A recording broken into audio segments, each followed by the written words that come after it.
Seriously, that was dead easy. Thank you to my friend Dane Thompson who showed me how to do that. And yeah, so that's the head out. We can just keep pulling that through.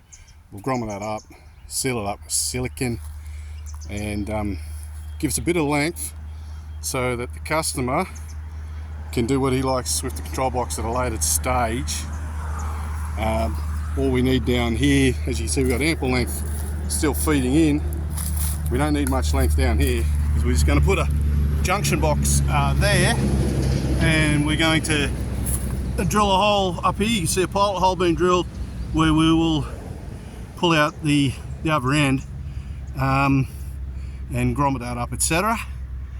And so basically there's 4 cores in this cable. When we put it in the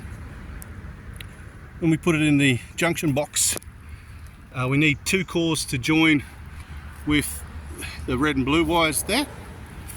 They go to the solenoid, so red is for positive, blue is for the ground. Which cables you use, or which cores you use on this cable, really doesn't matter, providing that you use the same cores that go back into the control box in the appropriate place in the control box. Similarly, whatever 2 cores I got left, it doesn't matter, they just got to join up with the 2 cores here coming from the end of the motor. You just need to remember which cores. But let's start a rule. 1 equals red, 2 equals blue, 3 and 4